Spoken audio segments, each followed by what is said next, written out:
Hello tanks and tankettes, and welcome to a boring match.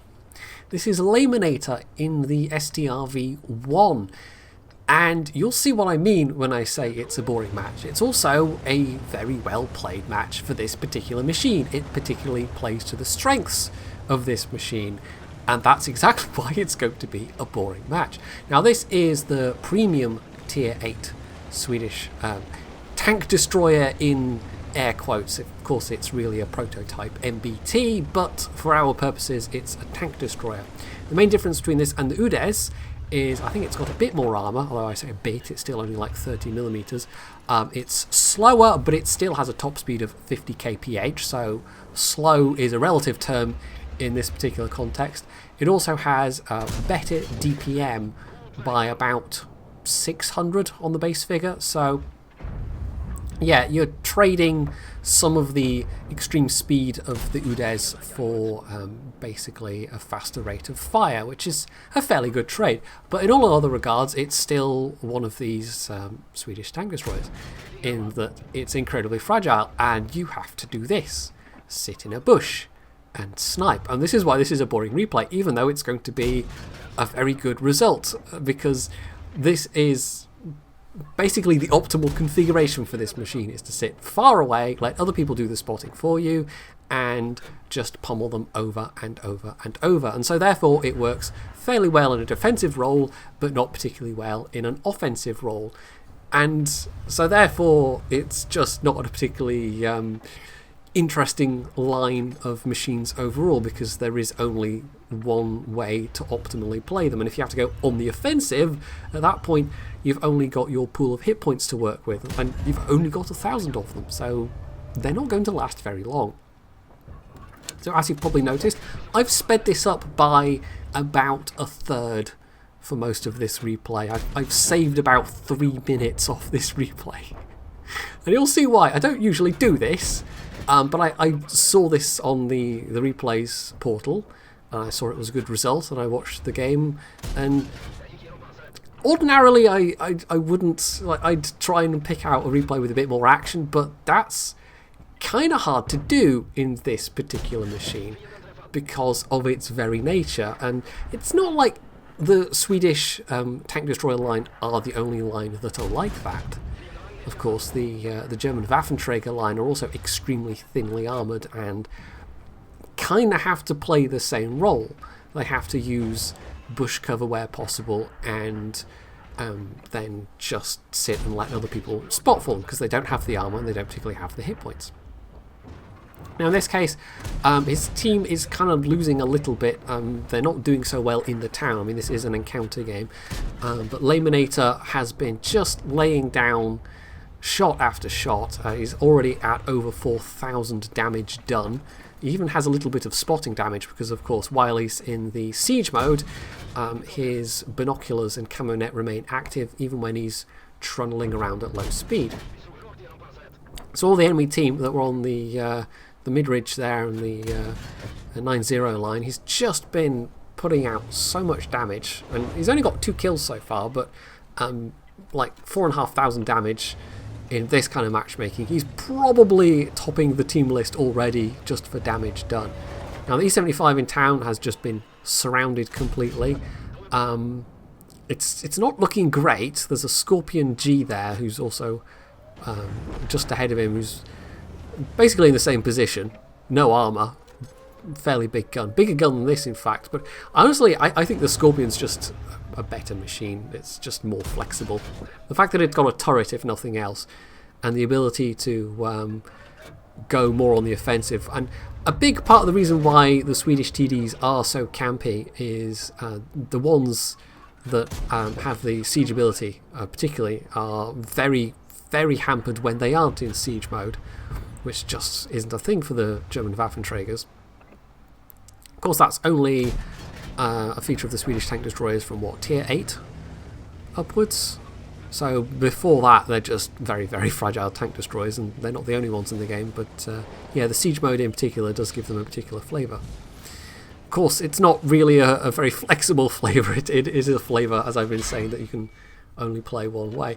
So that very low health T-25 pilot unfortunately gets a hit into him, and it's not really a hit he could afford to take, but he's got to get on the move because there are going to be tanks pushing from the town side. His team have done a reasonable job, a fair job in terms of actually taking down enemy teammates, but on this particular side of the map, on the crossroads side, it's mostly been him that's been doing the work. Although I think that FV up ahead, we'll see him get to do some reasonable work as well. He's clearly been playing fairly well. So it's a nearly full health defender left alive. I should do another video on the defender at some point, because I stand by my statement that it's not OP, but it definitely represents power creep. Absolutely 100% it represents power creep. So they're not quite the same thing, but if it was any more powerful than it is, the 252 would definitely be OP. As it is, it's OP in some situations and not in others. So that FV gets the kill, so still no top gun for Lameminator, but it's now down to 2 versus 2. And the FV really cannot take a hit from either of the remaining machines. But there's also, that means there's another chance, 2 chances in fact, for Lameminator to get a top gun. So approaching 6k damage, and he really does need the FV to spot for him.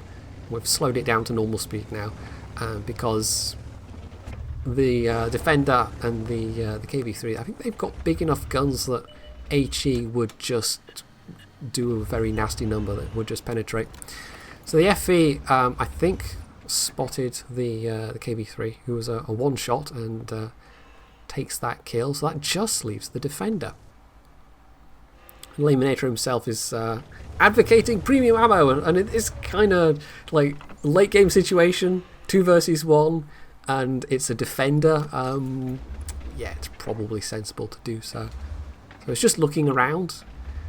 The Defender's got some options here. He could either go and try and start the cap timer, which he doesn't have that much time to do. He's got the speed to get there, but we're under 5 minutes now, so theoretically he could do it. But instead, no, he's continued along here and is basically pressing forwards alone because he doesn't have any allies left.